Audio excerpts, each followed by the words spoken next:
terima kasih Anda masih bersama kami di KBR Petang. Kita lanjutkan dialog. Saya ingin ke Prof. Amin. Prof. Amin, hingga saat ini kita belum menemukan obat ataupun antivirus COVID-19.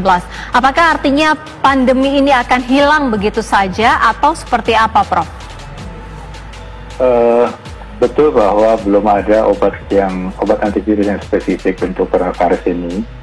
Tetapi para klinisi sudah mencoba menerapkan berbagai moda, artinya menggunakan obat-obat yang tersedia, antivirus yang tersedia maupun obat-obat lain dikombinasi. Dan juga kita tahu bahwa sebagian besar yang menyebabkan masalah di klinik itu adalah komplikasinya. Jadi tidak langsung terkait dengan virusnya, walaupun itu pada kasus yang berat sudah terjadi seperti lingkaran setan gitu ya, artinya jumlah virus yang tinggi akan menyebabkan kerusakan jaringan, kerusakan organ yang luas, dan sebaliknya kerusakan organ yang luas itu akan menyebabkan penurunan kekebalan yang semakin parah. Akibatnya virusnya juga terus berkembang. Jadi kalau kita lihat dari jumlah kasus yang sembuh semakin meningkat, maka kita bisa menilai atau mengharapkan ada mulai ada keseimbangan yang terbalik, artinya yang sembuh makin banyak. Nah, ini disebabkan oleh beberapa hal. Yang pertama adalah satu, kesiapan fasilitas pelayanan kesehatan, artinya rumah sakit untuk menangani kasus-kasus itu. Yang kedua adalah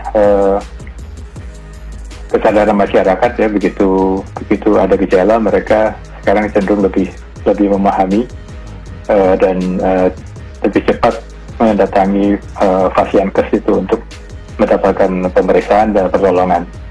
Yang ketiga, nah ini yang masih tadi sudah disinggung oleh Prof. Pandu, bahwa salah satu kelemahan kita saat ini adalah deteksi untuk konfirmasi ya, bukan deteksi untuk screening. Screening kita sudah banyak dibanjiri dengan rapid test, walaupun juga belum tersebar merata. Tetapi yang lebih penting adalah bagaimana kita bisa melakukan uji konfirmasi, yaitu dengan PCR. Semakin cepat kita bisa memberi konfirmasi, akan semakin baik penanganan kasusnya. Ya, Prof. Amin, kenapa deteksi konfirmasi masih menjadi persoalan, Prof. Amin? Mungkin juga bisa dijawab juga oleh Pak Pandu.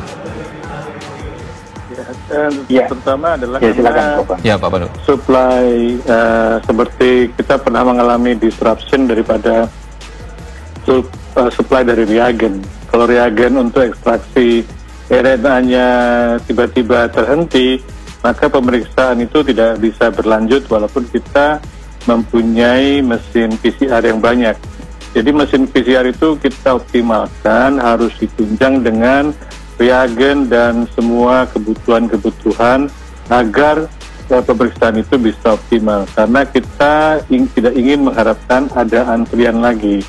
Pernah suatu saat saya telepon ke Badan Litbang, katanya sekarang sudah dalam waktu 24 jam pemeriksaan bisa segera keluar. Tapi itu kadang-kadang tidak bisa bertahan lama karena supply-nya tidak sustain, tidak bertahan. Ini yang menyebabkan kenapa pemeriksaan PCR itu masih menghadapi kendala kalau kita tidak menyiapkan untuk masa-masa mendatang, di mana banyak sekali yang kita perlukan untuk pemeriksaan. Dan memang tadi kata Prof. Amin bahwa kita ingin melandaikan kurva epidemi. Puncaknya yang tadinya sangat tinggi seperti puncak gunung berapi, kita landaikan seperti hanya bukit. Dan itu dimungkinkan sesuai dengan teori, asalkan kita memberikan dampak yang terbesar agar sebagian besar penduduk yang kita harapkan patuh. Dari hasil Dokter Pandu, kalau melihat sekarang ini bisa tidak kurva itu agak sedikit menurun karena sudah dilakukannya PSBB? Sudah kelihatan menurun, dan kita mengharapkan udah di antara efek impact moderate dan efek high intensity. Tapi itu kita lihat misalnya saya baru tadi siang teman-teman menganalisis data dari Google di beberapa provinsi dengan indikator mereka yang tinggal di rumah, yang di Jakarta hanya baru sekitar 50% sampai 60% yang tinggal di rumah. Padahal efeknya harus kita harapkan sampai 80% mereka tinggal di rumah baru terlihat efeknya.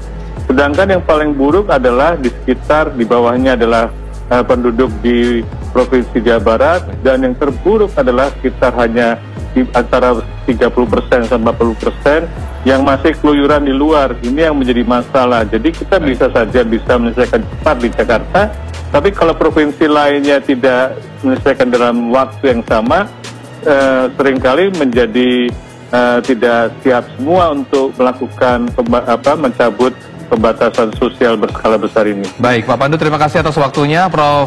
Amin, terima kasih atas waktunya. Kita berharap semuanya penduduk semakin disiplin dan juga wabah ini segera selesai, sudah habis betul. ya.